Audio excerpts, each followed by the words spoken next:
वसलाम अला रसूलिल्लाह। आज हम मुस्नद अहमद 771 नंबर से पढ़ेंगे। शेख नाम शेख अताउल्लाह चित्राल से। मरहबा। बिस्मिल्लाह। बिस्मिल्लाहिर्रहमानिर्रहीम। हद्दसना यहया इब्न आदम हद्दसना सुफयान अन अबी इसहाक़ अन अबिल खलील अन अली क़ाल समिअतु रजुलन यस्तग़फिरु लिअबीहि व हुमा मुशरिकान फ़क़ुल्तु यस्तग़फिरु रजुलु लिअबीहि व हुमा मुशरिकान फ़क़ाल अवलम यस्तग़फिरु इब्राहीमु लिअबीहि फ़ज़करतु ज़ालिका लिन्नबी सल्लल्लाहु अलैहि वसल्लम फ़नज़लत मा काना लिन्नबी वल्लज़ीना आमनू यस्तग़फिरू लिलमुशरिकीन इला क़ौलिहि तबर्रअ मिन्हुम। हद्दसना अबू अब्दुर्रहमान हद्दसना मूसा इब्न अय्यूब हद्दसनी अम्मी इयास इब्न आमिर समिअतु अली इब्न अबी तालिब यक़ूलु क़ाल रसूलुल्लाह सल्लल्लाहु अलैहि वसल्लम युसब्बिहु मिनल-लैलि व आइशतु मुअतरिज़तun बैनहु व बैनल क़िबला। हद्दसना हज्जाज व अबू नुअय्म क़ाल हद्दसना फ़ित्रun अनिल क़ासिम अन अबी बज़्ज़त अन अबी तुफ़ैल क़ाल हज्जाज समिअतु अलिय्यन यक़ूलु क़ाल रसूलुल्लाह सल्लल्लाहु अलैहि वसल्लम लौ लम यब्क़ मिनद-दुन्या इल्ला यौमुन लबअसल्लाहु अज़्ज़ व जल्ल मिन्ना यमलउहा अदलन कमा मुलिअत जौरन। वबिही क़ाल हद्दसना हज्जाज हद्दसनी इस्माईल अन अबी इसहाक़ अन हानी अन अली क़ाल अल-हसन अशबहु अन्नास बिरसूलिल्लाह सल्लल्लाहु अलैहि वसल्लम मा बैन अस-सद्रि इला ar-रअस वल-हुसैन अशबहु अन्नास बिन-नबी मा कान असफल मिन ज़ालिक। वबिही क़ाल हद्दसना हज्जाज क़ाल यूनुस इब्न अबी इसहाक़ अख़बरनी अन अबी इसहाक़ अन अबी जुहैफ़ा अन अली क़ाल क़ाल रसूलुल्लाह सल्लल्लाहु अलैहि वसल्लम मन अज़नब फ़ी दुनिया ज़म्बन फ़अूक़िब बिही फ़ल्लाहु अअदलु मिन अन युसन्ना उक़ूबतहु अन अब्दिही व मन अज़नब ज़म्बन फ़ी दुनिया फ़सतरल्लाहु अलैहि व अफ़ा अन्हु फ़ल्लाहु अकरम मिन अन यअूद फ़ी शैइन क़द अफ़ा अन्हु। वबिही हद्दसना अबू सईद मौला बिन हाशिम हद्दसना यहया इब्न सलमत अन अबी कुहैल क़ाल समिअतु अबी युहद्दिथु अन हब्बतल उरनी क़ाल रअयतु अलिय्यन ज़हिक अनिल मिंबर लम अरहु ज़हिकन अक्सर मिन्हु हत्ता बदरत नवाजिसहु सुम्मा क़ाल ज़करतु क़ौल अबी तालिब ज़हर अलैना अबू तालिब व अना मअ रसूलिल्लाह सल्लल्लाहु अलैहि वसल्लम व नहनु नुसल्ली बिबत्नि नख़ला फ़क़ाल माज़ा तस्नआन क़ाल इब्न या अख़ी फ़दअाहु रसूलुल्लाह सल्लल्लाहु अलैहि वसल्लम इलल इस्लाम फ़क़ाल मा बिल्लज़ी तस्नआन बअसुन औ बिल्लज़ी नक़ूलान बअसुन वलाकिन वल्लाहि ला तअलूनी इस्ती अबदन व ज़हिक तअज्जुबन लिक़ौलि अबीहि सुम्मा क़ाल अल्लाहुम्मा ला अअतरिफ़ु अन्ना अब्दन लक मिन हाज़िहिल उम्मति अब्दिका क़ल्बी गैर नबिय्यिका सलास मिरार लक़द सल्लैतु क़ब्ल अन युसल्लिय अन्नास सबअन। वबिही क़ाल हद्दसना अब्दुल्लाह इब्न क़ाल वजदतु हाज़ल हदीस फ़ी किताबि अबी व अक्सरु इल्मी इंशाअल्लाह अन्ननी समिअतुहु मिन्हु। हद्दसना अबू सईद मौला बनी हाशिम हद्दसना अब्दुल्लाह इब्न लहियाता हद्दसना अब्दुल्लाह इब्न हुबैरत अन अब्दुल्लाह इब्न ज़ुरैर अल-आफ़िक़ी अन अली इब्न अबी तालिब क़ाल सल्ला बिना रसूलुल्लाह सल्लल्लाहु अलैहि वसल्लम यौमन फ़न्सरफ़ सुम्मा जाअ व रअसहु यक़्तुरु माअन फ़सल्ला बिना सुम्मा क़ाल इन्नी सल्लैतु बिकुम आनिफ़न व अना जुनुबुन फ़क़द असाबतहु मिन्नी अल्लज़ी असाबनी औ वजद ज़िर्रन फ़ी बत्नी फ़ल्यस्नअ मिस्ल मा सनअ। वबिही क़ाल हद्दसना वकीअन अन अबी लैला अनिल मिनहाली अन अब्दुर्रहमान इब्न अबी लैला क़ाल कान अबी यसमुर मअ अली व कान अली यल्बसु थियाब अस-सैफ़ फ़ी अश-शिताइ व थियाब अश-शिताइ फ़ी अस-सैफ़ फ़क़ील लहु लौ सअलतहु फ़सअलहु फ़क़ाल इन्न रसूलुल्लाह सल्लल्लाहु अलैहि वसल्लम बुइसा इलय्य व अना अरमदुल ऐनि यौम खैबर फ़सअलहु फ़क़ाल इन्न रसूलुल्लाह सल्लल्लाहु अलैहि वसल्लम बअस इलय्य व अना अरमदुल ऐनि यौम खैबर फ़क़ुल्तु या रसूलल्लाह सल्लल्लाहु अलैहि वसल्लम इन्नी अरमदुल ऐनि फ़क़ाल फ़तफ़ल फ़ी ऐनि व क़ाल अल्लाहुम्मा अज़हिब अन्हु अल-हर्र वल-बर्द फ़मा वजदतु हर्रन वला बर्दन मुज़ यौमिन व क़ाल लअउतियन्ना र-रायत रजुलन युहिब्बुल्लाह व रसूलहु व युहिब्बुल्लाह व रसूलहु लैस बिफ़र्रारिन फ़तशर्रफ़ लहा अस्हाबुन नबी सल्लल्लाहु अलैहि वसल्लम फ़अअतानीहा। वबिही क़ाल हद्दसना वकीअ हद्दसना सुफ़यान क़ाल अबू इसहाक़ अन हानी बिन हानी अन अली क़ाल कुन्तु जालिसन इंद नबी सल्लल्लाहु अलैहि वसल्लम फ़जाअ अम्मार फ़स्तअज़न फ़क़ाल इअ्ज़नू लहु मरहबन बित्तय्यिबिल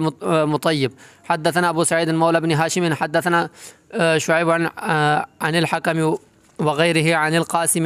क़ासिम बिन मुख़ैमिरत अन शुरैह बिन हानी क़ाल सअलतु आइशता अनिल मस्ह अनिल ख़ुफ़ैन फ़क़ाल सल अलिय्यन फ़सअलहु फ़क़ाल सलास अय्यामिन व लयालिहिन्ना यानी लिल-मुसाफ़िर व यौमुन व लैलतुन लिल-मुक़ीम। हद्दसना इब्नुल अश्जई हद्दसना अबी अन सुफ़यान अन अब्दत बिन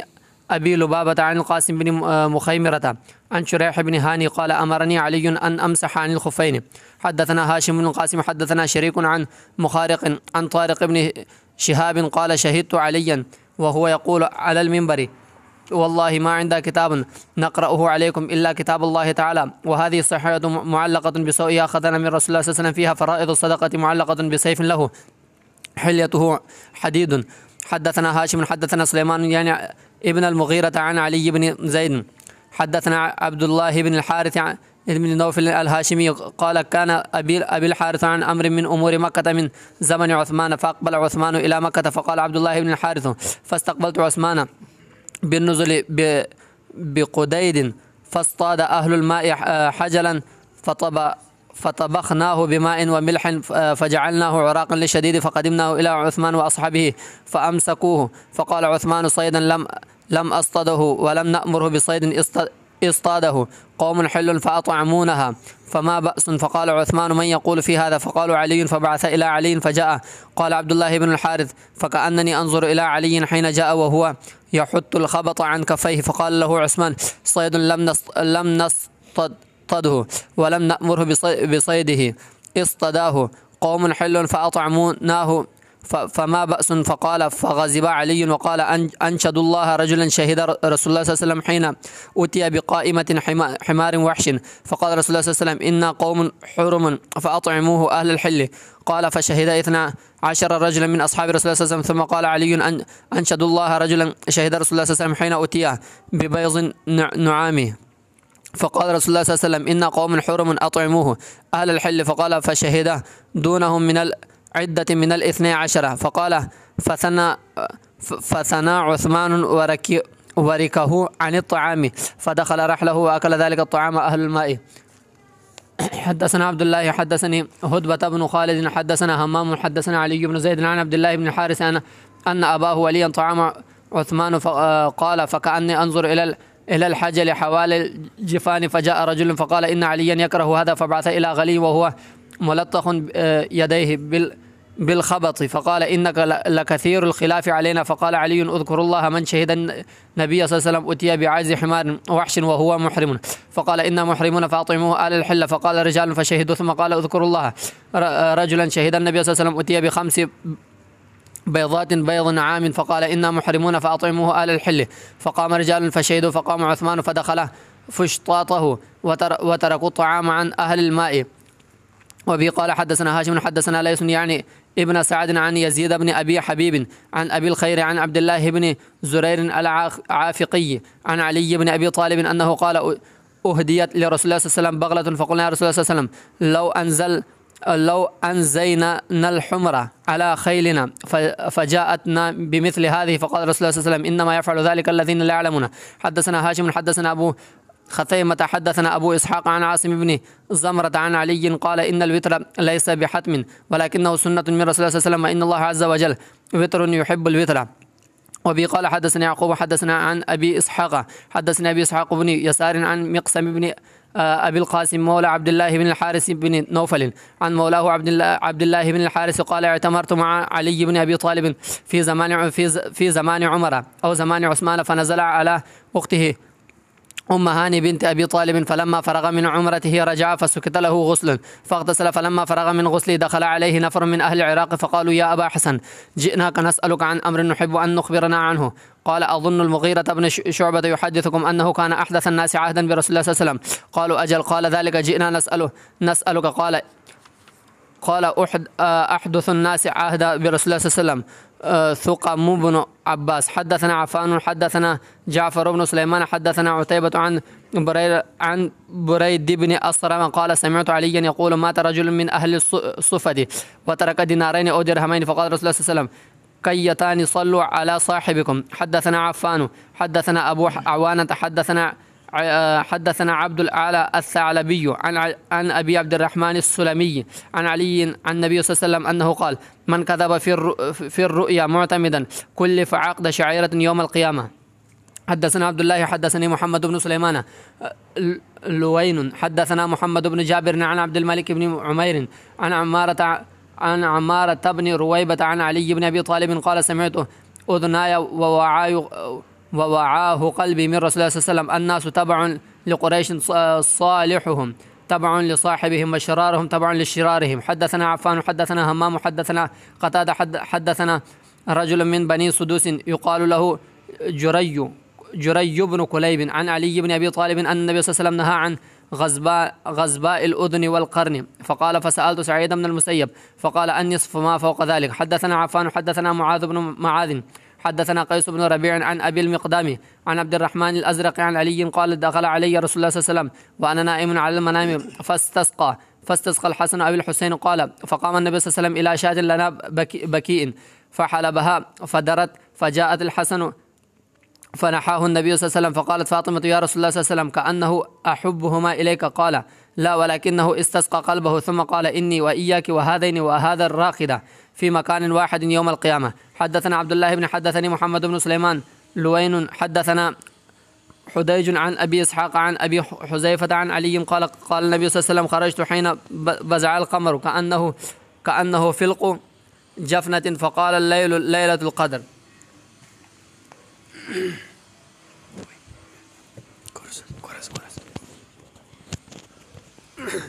بسم الله الرحمن الرحيم. وبه قال حدثنا عفان قال حدثنا حماد بن سلمة قال أخبرنا عطاء بن السائب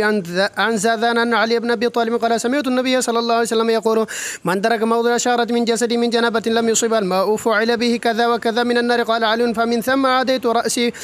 عاديت رأسي. وبه قال حدثنا عفان قال حدثنا حماد عن عطاء بن السائب عن زاذان أن علي بن أبي طالب شرب قائما فنظر إليه الناس كأنهم أنكروه فقال ما تنظرون إن أشرب قائما فقد رأيت النبي صلى الله عليه وسلم يشرب قائما وإن أشرب قاعدا فقد رأيت النبي صلى الله عليه وسلم يشرب قاعدا. وبه قال حدثنا عفان وحسن بن موسى قال حدثنا حماد عن عبد الله يعني ابن محمد بن عقيل عن محمد بن علي عن أبيه قال كان رسول الله صلى الله عليه وسلم ضخم الرأس عظيم العينين هديب الأشفار. قال حسن الشفار مشرب العينين بحمرة كث اللحية أزهر اللون شثن الكفين والقدمين إذا مشى كأنما يمشي في صاعد. قال حسن تكفى وإذا التفت جميعا. وبه قال حدثنا عبد الله قال حدثنا أبو عبيدة بن فضيل بن عياض وقال لي هو اسمي وكنيتي. قال حدثنا مالك بن سعير يعني ابن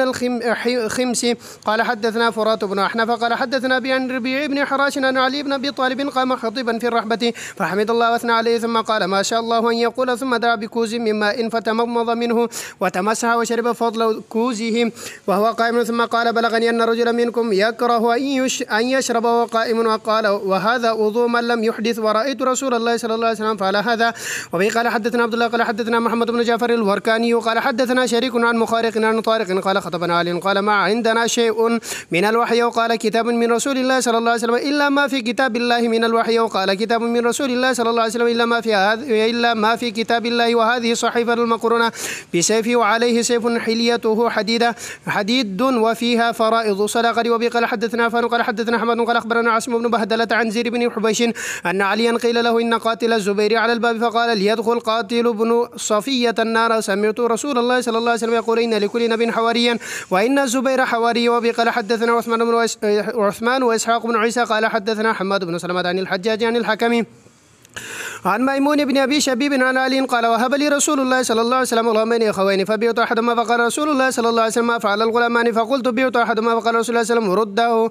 وبه قال حدثنا عفان وحسن بن موسى قال حدثنا حماد بن سلمة عن عبد الله بن محمد بن عقيل قال عفان وحدثنا عبد الله بن محمد بن عقيل عن محمد بن علي بن الحنفية عن أبيه أن النبي صلى الله عليه وسلم كفن في 7 أثواب. وبه قال حدثنا هاشم بن القاسم قال حدثنا محمد يعني بن راشد عن عبد الله بن محمد بن عقيل عن فضالة بن أبي فضالة الأنصاري وكان أبو فضالة من أهل بدر قال خرجت مع أبي عائدا لعلي بن أبي طالب من مرض أصابه ثقل منه قال فقال له أبي ما يقيمك في منزلك هذا لو أصابك أجلك لم يلك إلا أراب جهينة تحمل إلى المدينة فإن أصابك أجلك وليك أصحابك وصلوا عليك. فقال علي إن رسول الله صلى الله عليه وسلم أحد إلي ألا أموت حتى أؤمر ثم تخضب هذه يعني لحيته من دم هذه يعني هامته وقتل أبو فضالة مع علي بن يوم الصفين.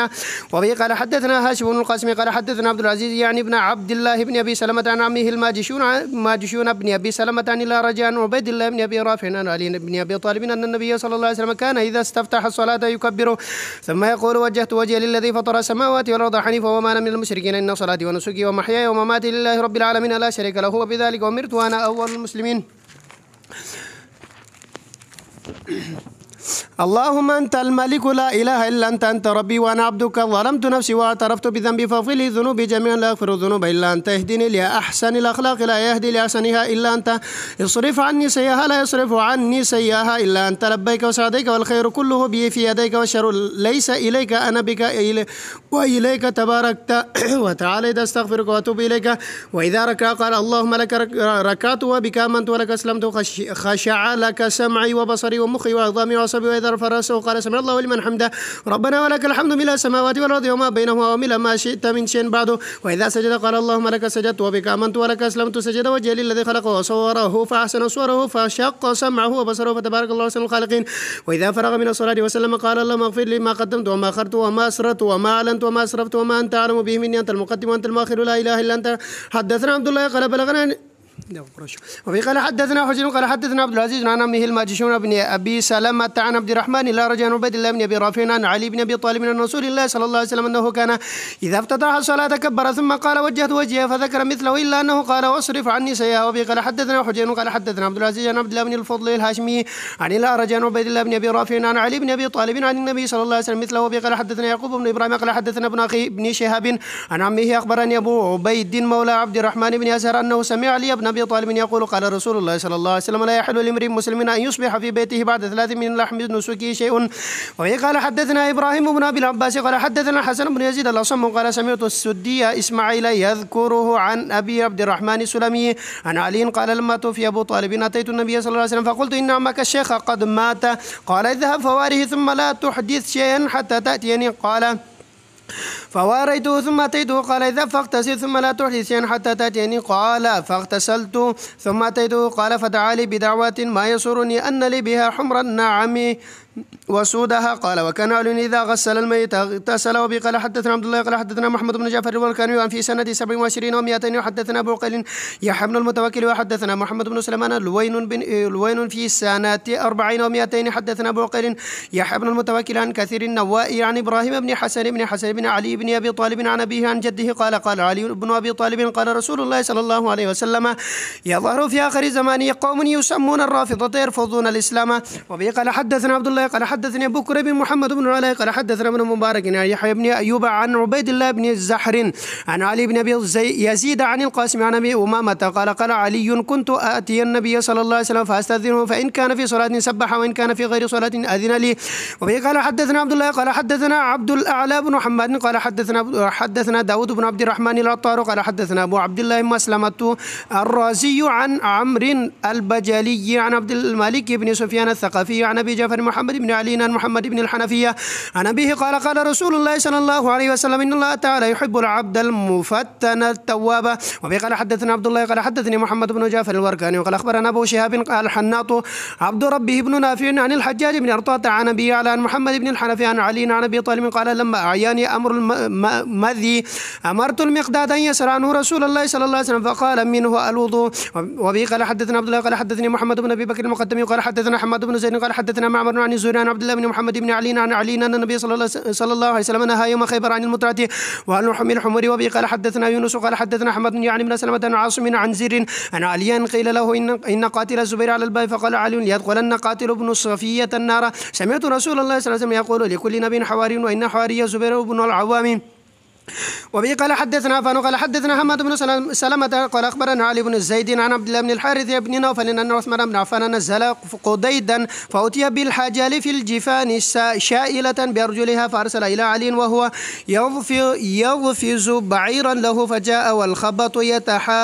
يتحات من يديه فأمسك علي وأمسك الناس فقال علي من ها هنا من أشياء هل تعلمون أن النبي صلى الله عليه وسلم جاءه أعرابي ببيضات نعم وتتمير وحش فقال أطعمهن أهلك فإن حرم قالوا بلى فتورك عثمان عن سريه فنزل فقال خبثت علينا. وقال حدثنا عفان قال حدثنا شعبة قال أخبرني علي بن مدرك قال سمعت أبا زرة بن عمرو بن جرير يحدث عن عبد الله بن نجي عن أبيه عن علي عن النبي صلى الله عليه وسلم أنه قال لا تدخل الملائكة بيتا فيه كلب ولا صورة. وبه قال حدثنا فان قال حدثنا شعبة قال أخبرنا أبو إسحاق سمعت هبيرة قال سمعت عليا يقول نهى رسول الله صلى الله عليه وسلم ونهاني رسول الله صلى الله عليه وسلم عن خاتم الذهب والقسي والميثرة. وبه قال حدثنا فان قال حدثنا خالد عن الحطاني قال حدثنا مطرف عن أبي إسحاق عن الحارث أن علي قال نهى رسول الله صلى الله عليه وسلم أن يرفع الرجل صوته بالقرآن قبل العتمد وبعدها يغلط أصحابه في صلاته. وبه قال حدثنا فان قال حدثنا وهب قال حدثنا أيوب عن كلمة عن علي بن أبي طالب عن النبي صلى الله عليه وسلم قال يؤدى المكاتب بقدر ما أدى. وبه قال حدثنا عفان قال حدثنا حماد قال حدثنا عطاء بن السائب عن أبيه عن علي أن رسول الله صلى الله عليه وسلم لما زوجه فاطمة بعث معها بخميلة ووسادة من أدم حشوها لف ورحيين وسقاء وجرتين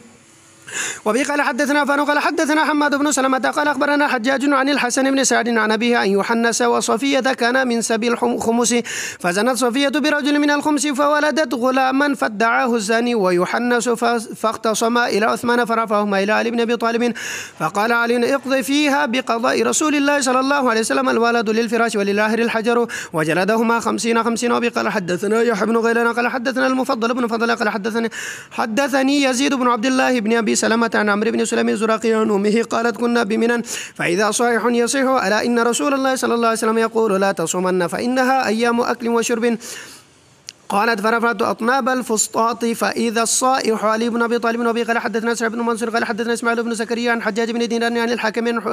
عن حجية بن عدي عن علي أن العباس بن عبد المطلب سأل النبي صلى الله عليه وسلم في تحجيل صدقته قبل أن تحل فرقص له في ذلك وبه قال حدثنا عبد الله قال حدثني أحمد بن عيسى قال حدثنا عبد الله بن وهب قال أخبرني مخرمة بن بكير عن أبيه سليمان بن يسار عن ابن عباس قال علي بن أبي طالب أرسلت المقداد بن الأسود إلى رسول الله صلى الله عليه وسلم فسأله عن المذي يخرج من الإنسان كيف يفعل به قال رسول الله صلى الله عليه وسلم توضأ وانضح فرجك به قال حدثنا قتيبة بن سعيد قال حدثنا ليث بن سعد عن ابن الهادي عن عبد الله بن أبي سلمة عن عمرو بن سليم الزرقي عن أمه أنها قالت بينما نحن بمنى إذا علي بن أبي طالب على جمل وهو يقول إن رسول الله صلى الله عليه وسلم يقول إن هذه أيام طعم وشرب فلا يصومن أحد فأسمع الناس وبه قال حدثنا فان قال حدثنا شعبة قال حدثنا أبو إسحاق أنبأني غير مرة قال سمعت عاصم بن ضمرة عن علي أنه قال من كل ليلة قد أوتر رسول الله صلى الله عليه وسلم من أوله وأوسطه وآخره وانتهى بطر إلى آخر الليل.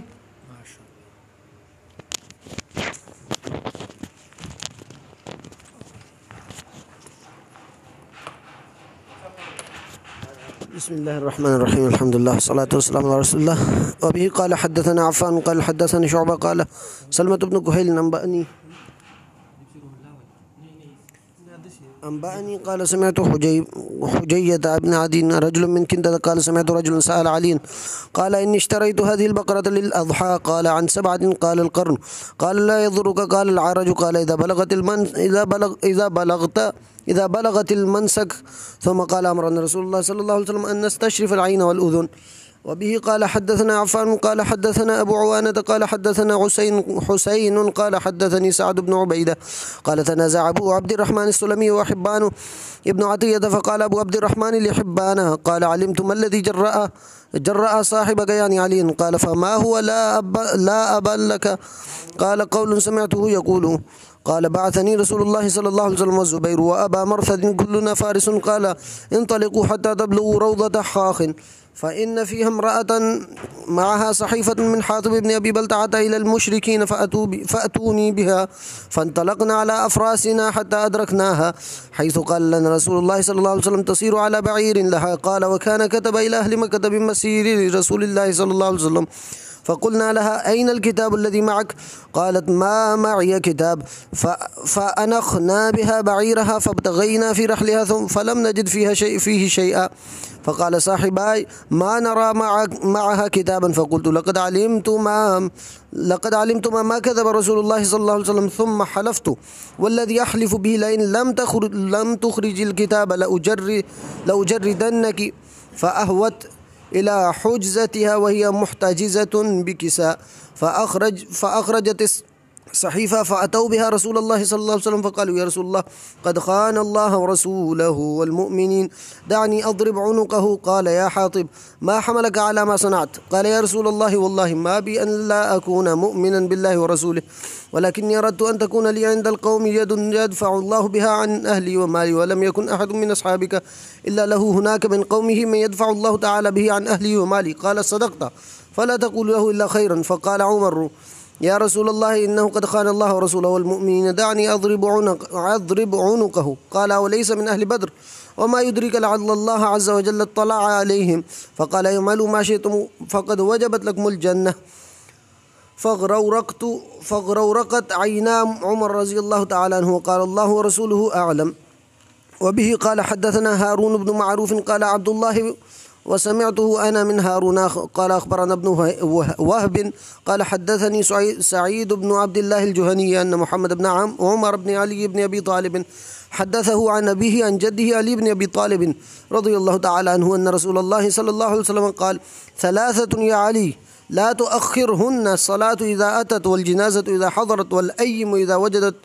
كفء. وبه قال حدثنا عبد الله قال حدثنا أبو داود المباركي سليمان بن محمد جار خلف البزار قال حدثنا أبو شهاب عن ابن أبي ليلة عن عبد الكريم عن عبد الله بن حارث بن نوفل عن ابن عباس رضي الله عنهما عن علي قال: نهاني رسول الله صلى الله عليه وسلم عن خاتم الذهب وعن لبس الحمراء وعن القراءة في الركوع والسجود. وبه قال حدثنا عبد الله قال حدثني عثمان بن أبي شيبة قال حدثنا عمران بن محمد بن أبي ليلى عن أبيه عن عبد الكريم عن عبد الله بن الحارث عن ابن عباس رضي الله عنهما عن علي بن أبي طالب رضي الله عنه قال: أوتي النبي صلى الله عليه وسلم بلحم صيد وهو محرم فلم يأكله. وبه قال حدثنا عبد الله قال حدثني محمد بن عبيد بن محمد المحاربي قال حدثنا عبد الله بن الأجلح عن ابن أبي ليلى عن عبد الكريم عن عبد الله بن الحارث عن ابن عباس عن علي رضي الله عنهما قال: نهاني رسول الله صلى الله عليه وسلم عن لباس القسي والمياثر والمعصفر وعن قراءة القرآن والرجل راكع أو ساجد. وبه قال حدثنا عبد الله قال حدثنا أبو محمد سعيد بن محمد الجرمي قدم علينا من الكوفة حدثنا يحيى بن سعيد الأموي عن الأعمش عن عاصم عن زر بن حبيش قال عبد الله وحدثني سعيد بن يحيى بن سعيد قال حدثنا أبي قال حدثنا الأعمش عن عاصم عن زر بن حبيش قال عبد الله بن مسعود رضي الله تعالى عنه: تمارينا في سورة من القرآن فقلنا 35 آية 36 آية. قال فانطلقنا إلى رسول الله صلى الله عليه وسلم فوجدنا علي يناجيه فقلنا: إن اختلفنا في القراءة فاحمر وجه رسول الله صلى الله عليه وسلم فقال علي: إن رسول الله صلى الله عليه وسلم يأمركم أن تقرأوا كما علمتم. وبه قال حدثنا عبد الله قال حدثنا صالح بن عبد الله الترمذي قال حدثنا حماد عن عاصم وقال حدثنا عبيد الله قواريري قال حدثنا حماد قال القواري في حديثه قال حدثنا عاصم بن أبي النجود عن زر عن ابن حبيش عن أبي جحيفة قال: سمعت علي رضي الله تعالى عنه يقول: ألا أخبركم بخير هذه الأمة بعد نبيها أبو بكر؟ ثم قال: ألا أخبركم بخير هذه الأمة بعد أبي بكر؟ قال عمر. وبه قال حدثنا عبد الله قال حدثني أبو صالح هدية بن عبد الوهاب بمكة قال حدثنا محمد بن عبيد الطنافسي قال حدثنا يحيى بن أيوب البجلي عن شعبي عن وهب السوائي قال: خطبنا علي رضي الله تعالى عنه فقال: من خير هذه الأمة بعد نبيها؟ فقلت: أنت يا أمير المؤمنين. قال: لا، خير هذه الأمة بعد نبيها أبو بكر ثم عمر، وما نبعد أن السكينة تنطق على لسان عمر رضي الله تعالى عنه. وبه قال حدثنا إسماعيل بن إبراهيم قال أخبرنا منصور بن عبد الرحمن يعني الغداني الأشل عن الشعبي قال حدثني أبو جحيفة الذي كان علي يسميه وهب الخير قال علي رضي الله تعالى عنه: يا أبا جحيفة، ألا أخبرك بأفضل هذه الأمة بعد نبيه؟ قال: قلت: بلى. قال: ولم أكن أرى أن أحدا أفضل منه. قال: أفضل هذه الأمة بعد نبيها أبو بكر، وبعد أبي بكر عمر، وبعدها آخر ثالث ولم يسمه. وبه قال حدثنا عبد الله قال حدثنا أبو بكر بن أبي شيبة قال شريك عن أبي إسحاق عن أبي جحيفة قال علي رضي الله تعالى عنه: خير هذه الأمة بعد نبيها أبو بكر، وبعد أبي بكر عمر، ولو شئت أخبرتكم بالثالث لفعلت. وبه قال عبد الله قال حدثنا منصور بن أبي محازم قال حدثنا خالد زيات قال حدثني عون بن أبي جحيفة قال: كان أبي من شرة علي رضي الله تعالى عنه، وكان تحت المنبر، فحدثني أنه صعد المنبر يعني علي رضي الله تعالى عنه، فحمد الله تعالى وأثنى عليه، وصلى على النبي صلى الله عليه وسلم، وقال: خير هذه الأمة بعد نبيها أبو بكر، والثاني عمر، وقال: يجعل الله تعالى الخير حيث أحب. وبه قال حدثنا عفان قال حدثنا حماد قال أخبرنا عطاء بن السائب عن أبيه عن علي رضي الله تعالى عنه أن رسول الله صلى الله عليه وسلم لما زوجه فاطمة بعث معه بخميلة ووسادة من أدم حشوها ليف ورحيين وسقاء وجرتين، فقال علي لفاطمة ذات يوم: والله لقد سنوت حتى لقد اشتكيت صدري. قال: ولقد جاء الله أباك بسبي. وقد جاء الله أباك بسبي فاذهبي فاستخدميه. فقالت وأنا والله قد طحنت حتى مجلت يداي. فأتت النبي صلى الله عليه وسلم فقال ما جاء بك أي بنية؟ قالت جئت لأسلم عليك واستحيت أن تسأله ورجعت. فقال ما فعلت؟ قالت استحييت أن أسأله فأتيناه جميعا. فقال علي رضي الله تعالى عنه يا رسول الله والله لقد سنوت حتى اشتكيت صدري. وقالت فاطمة قد طحنت حتى مجلت يداي. وقد جاءك الله بسبي ووسعة فأخدمنا. فقال رسول الله صلى الله عليه وسلم والله لا أعطيكما وأضع أهل الصفة تطوى بطونهم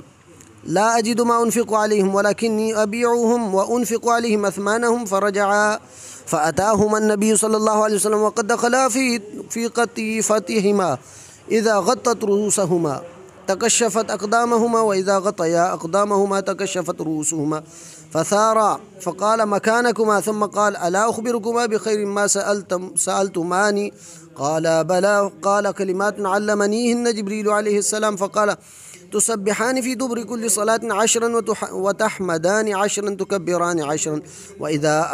وإذا آويتما إلى فراشكما فسبحا 33 واحمدا 33 وكبرا 34. قال فوالله ما تركتهن منذ علمنيهن رسول الله صلى الله عليه وسلم. قال فقال له ابن الكواء ولا ليلة صفين؟ فقال قاتلكم الله يا أهل العراق نعم ولا ليلة صفين.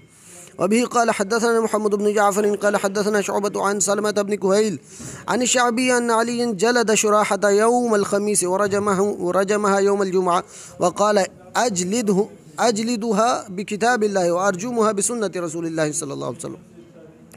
وبه قال حدثنا محمد بن جعفر قال حدثنا شعبة عن عمرو بن مرة عن عبد الله بن سلمة قال دخلت على علي بن أبي طالب رضي الله تعالى عنه أنا ورجلان رجل من قومي ورجل من بني أسد أحسب فبعثهما وجها وقال أما إنكما علجان فعالجا عن دينكما. ثم دخل المخرج فقضى حاجته ثم خرج فأخذ حفنة من ماء فتمسح بها ثم جعل يقرأ القرآن. قال فكأنه رآنا أنكرنا ذلك. ثم قال كان رسول الله صلى الله عليه وسلم يقضي حاجته ثم يخرج فيقرأ القرآن ويأكل معنا اللحم ولم يكن يحجبه عن القرآن شيء ليس الجنابة. وبه قال حدثنا محمد بن جعفر قال حدثنا شعبة عن عمرو بن مرة عن عبد الله بن سلمة عن علي بن أبي طالب رضي الله تعالى عنه قال كنت شاكيا فمر بي رسول الله صلى الله عليه وسلم وأنا أقول اللهم إن كان أجلي قد حضر فأرحني فإن كان متأخرا فارفعني وإن كان بلاء فصبرني. فقال رسول الله صلى الله عليه وسلم كيف قلت؟ فأعاد عليه ما قال فضربه برجله وقال اللهم عافه اللهم اشفه. شك شعبة قال فما اشتكيت وجعي ذاك بعد. وبه قال حدثنا محمد بن جعفر عن شعبة عن أبي إسحاق قال سمعت عاصم بن ضمرة يحدث عن علي قال ليس الوتر بحتم كالصلاة ولكنه سنة فلا تدعوه. قال شعبة ووجدته مكتوبا عندي وقد أوتر رسول الله صلى الله عليه وسلم.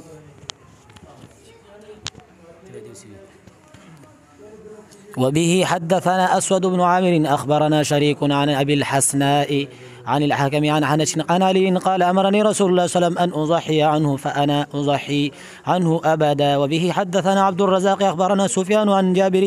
جابر عن الشعبي عن الحارث عن علي قال لعن رسول الله صلى الله عليه وسلم آكل الربا وموكله وشاهديه وكاتبه والواشمة والمستوشمة للحسن ومانع الصدقة والمحلل له وكان ينهى عن النوح. وبه حدثنا عبد الرزاق أخبرنا سفيان عن جابر عن عبد الله بن نجي عن علي قال كنت آتي رسول الله صلى الله عليه وسلم كل غداة فإذا تنحنح دخلت وإذا سكت لم أدخل. قال فخرج إلي قال حدث البارحة أمر سمعت خشخشة في الدار فإذا أنا بجبريل عليه السلام فقلت ما منعك من دخول البيت؟ فقال في البيت كلب. قال فدخلت فإذا جر للحسن تحت كرسي لنا. قال فقال إن الملائكة لا يدخلون البيت إذا كان فيه 3 كلب أو صورة أو جنب. وبه قال حدثنا موسى بن داود حدثنا زهير عن منصور بن المعتمر عن أبي إسحاق عن الحارث الأعوري عن علي قال قال رسول الله صلى الله عليه وسلم لو كنت مؤمرا مؤمرا أحدا من أمتي من غير مشورة لأمرت عليهم ابن أم عبد. وبه قال حدثنا أبو أحمد حدثنا رزام بن سعيد التيمي عن جواب التيمي عن يزيد بن شريك يعني التيمي عن علي قال كنت رجلا مذاء فسألت النبي صلى الله عليه وسلم فقال إذا حذفت فاغتسل من الجنابة وإذا لم تكن خاذفا فلا تغتسل.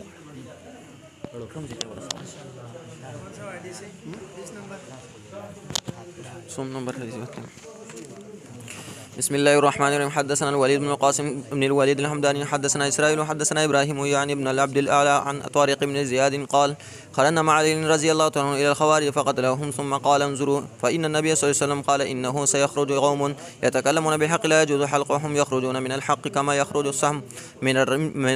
الرمية سيماهم أن منهم رجلا أسود مخدج اليد في يده شعرات سوداء إن كان هو فقد قتلتم شر الناس وإن لم يكن هو فقد قتلتم خير الناس فبكينا ثم قال اطلبوا فطلبنا فوجدنا المخدج فخررنا سجودا وخر علي فمعنا ساجدا غير أنه قال يتكلمون بكلمة الحق. وبه قال حدثنا حسين بن محمد حدثنا إسرائيل عن عبد الأعلى عن أبي عبد الرحمن عن علي قال قال رسول الله صلى الله عليه وسلم وتجعلون رزقكم يقول شكركم أنكم تكذبون تقولون مطرنا بنوء كذا وكذا بنجم كذا وكذا. وبه قال حدثنا مؤمن حدثنا إسرائيل حدثنا عبد الأعلى عن أبي عبد الرحمن عن علي رضي الله عنه رفعه وتجعلون رزقكم قال مؤمن قلت لسفيان إن إسرائيل رفعه قال سبيان. وبه قال حدثنا حسن بن موسى حدثنا زهير حدثنا أبو إسحاق عن شريح بن النعمان قال أبو إسحاق وكان رجل صدق علي عن علي رضي الله عنه قال أمرنا رسول الله صلى الله عليه وسلم أن نستشرف العين والأذن وأن لا نسعي بعوراء ولا مقابلة ولا مدابرة ولا شرقاء ولا خرقاء. قال زهير قلت لأبي إسحاق أذكر أزباء قال لا. وقلت ما المقابلة قال يقطع طرف الأذن. قلت ما المدابرة قال يقطع مؤخر الأذن. قلت ما الشرقاء قال تشق الأذن. قلت ما الخلق قالت تخرق أذنها السمة. وبه قال حدثنا حسن بن موسى حدثنا زهير حدثنا منصور بن معتمر عن أبي إسحاق عن الحارث عن علي رضي الله عنه قال قال رسول الله صلى الله عليه وسلم لو كنت مؤمرا أحدا من أمتي عن غير مشورة منهم لأمرت عليهم ابن أم عبد. وبه قال حدثنا أبو سعيد مولى بني هاشم ومعاوية بن عمرو قال حدثنا زائدة حدثنا عطاء بن السائب عن أبيه عن علي رضي الله عنه قال جهز رسول الله صلى الله عليه وسلم فاطمة في خميل وقربة وبسادة من آدم وحشوها ليف. قال معاوية إسخر قال أبي والخميلة القتيفة المخملة. وبه قال حدثنا أسود بن عامر أخبرنا إسرائيل عن أبي إسحاق عن هاني ابن هاني قال قال علي الحسن أشبه برسول الله صلى الله عليه وسلم ما بين الصدر إلى الرأس والحسين أشبه ما أسفل من ذلك. وبه قال حدثنا عبد الله حدثنا أبو بكر بن أبي شيبة حدثنا أبو خالد الأحمر عن منصور بن حيان عن أبي الطفيل قال قلنا لعلي أخبرنا بشيء أسر إليك رسول الله صلى الله عليه وسلم فقال ما أسر لي شيئا كتمه الناس ولكن سمعته يقول لعن الله من ذبح لغير الله ولعن الله من أوى محدثا ولعن الله من لعن والديه ولعن الله من غير تخوم الأرض يعني المنار. وبه قال حدثنا أسود بن عامر حدثنا إسرائيل عن أبي إسحاق عن هاني ابن هاني عن علي رضي الله عنه قال كنت رجلا مذاع فإذا أمزيت اغتسلت فأمرت المقداد فسأل النبي صلى الله عليه وسلم فضحك وقال فيه الوضوء. وبه قال حدثنا أسود يعني ابن عامر أخبرنا إسرائيل عن أبي إسحاق عن هاني ابن هاني عن علي رضي الله عنه قال أتيت النبي صلى الله عليه وسلم وجعفر وزيد قال فقال لزيد أنت مولاي فحجل قال وقال لجعفر أنت أشبهت خلقي وخلقي قال فعجل وراء زيد قال وقال أبي أنت مني وأنا منك قال فعجلت وراء جعفر وبه قال حدثنا عبد الله حدثني أبو الشعثاء علي بن الحسن بن سليمان حدثنا سليمان بن حيان عن منصور بن حيان قال سمعت عامر بن واثلة قال قيل لعلي بن أبي طالب رضي الله عنه أخبرنا بشيء أسر إليك رسول الله صلى الله عليه وسلم فقال ما أسر إلي النبي رسول الله صلى الله عليه وسلم شيئا وكتمه الناس ولكن سمعته يقول لعن الله من سب والديه ولعن الله من غير تخوم الأرض ولعن الله من آوى محتسا. أبي قيل حدثنا وبه قال حدثنا أسود بن عامر حدثني عبد الحميد بن أبي جابر يعني الفراء عن إسرائيل عن أبي إسحاق عن زيد بن يثيع عن علي قال قيل يا رسول الله صلى الله عليه وسلم من يؤمر بعدك قال من يؤمر بعدك قال إن تؤمروا أبا بكر تجدوه آمنا زاهدا في الدنيا راغما في الآخرة وإن تؤمروا عمر تجدوه قويا آمن لا يخاف في الله لومة لائم وإن تؤمروا عليا ولا أراكم فاعلين تجدوه هاديا مهديا يأخذ بكم طريق المستقيم. وبه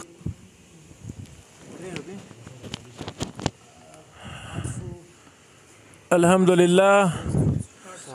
860 तक हम मुस्नद अहमद पढ़ गए। अल्लाह से कबूल फरमाए। बारक अल्लाह फीकुम।